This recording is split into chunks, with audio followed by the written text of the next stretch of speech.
In 1821, a man walked into London claiming to rule a country that did not exist at all. His name was Gregor MacGregor, a Scottish soldier who called himself the Cazique, or Prince of Poyais. Poyais, he said, was a paradise on Central America's Mosquito Coast, roughly 8 million acres of golden opportunity. He described fertile valleys, rivers glittering with gold, and a fine capital city called St. London's high society adored him.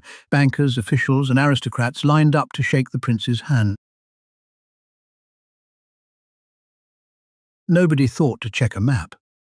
In the 1820s, few Europeans could verify anything across the ocean. MacGregor built his lie with astonishing detail, and that detail is what made thousands of people believe.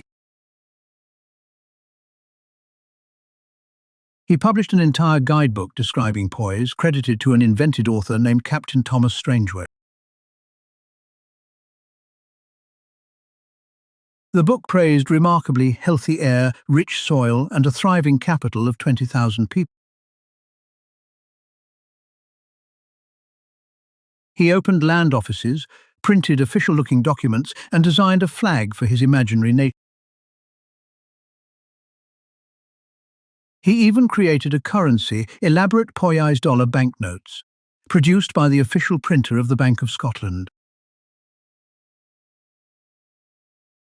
Settlers happily exchanged their real British money for MacGregor's worthless paper before they ever set sail. Then came the masterstroke. In October 1822, MacGregor floated a Poyais government loan in London.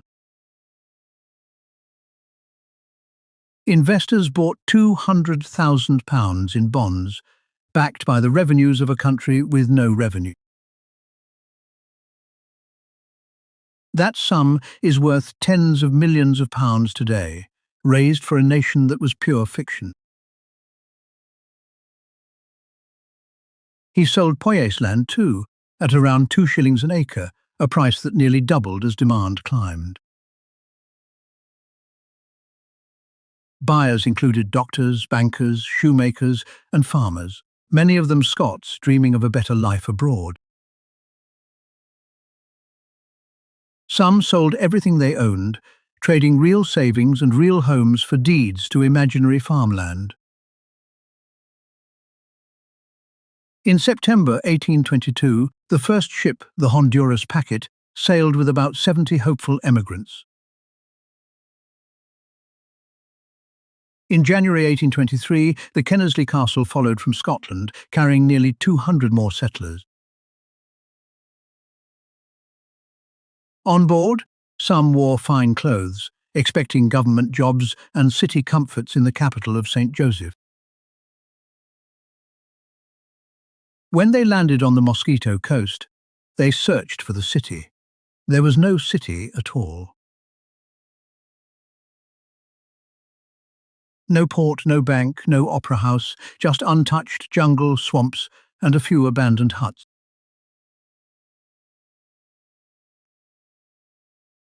The settlers waited on the beach, convinced they had simply landed in the wrong place. They had not.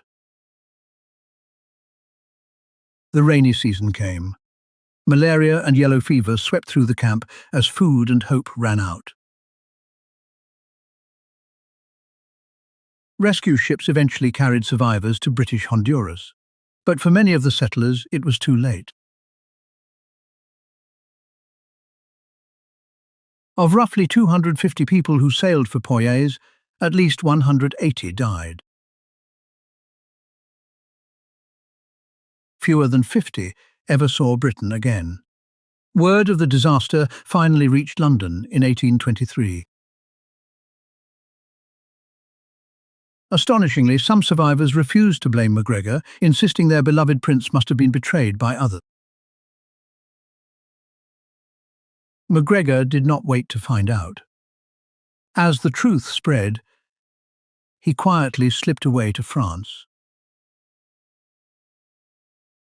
There, unbelievably, he ran the exact same scam again, selling Poyais land to French investors and settlers.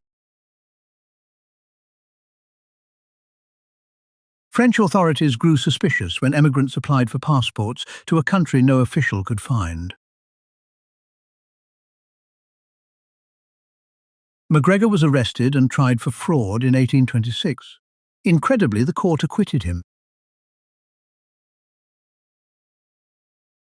He kept selling Poyais paper on and off for years.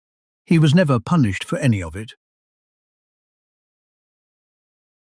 Eventually, he retired to Venezuela, where his old military record earned him citizenship, a general's rank, and a comfortable pension.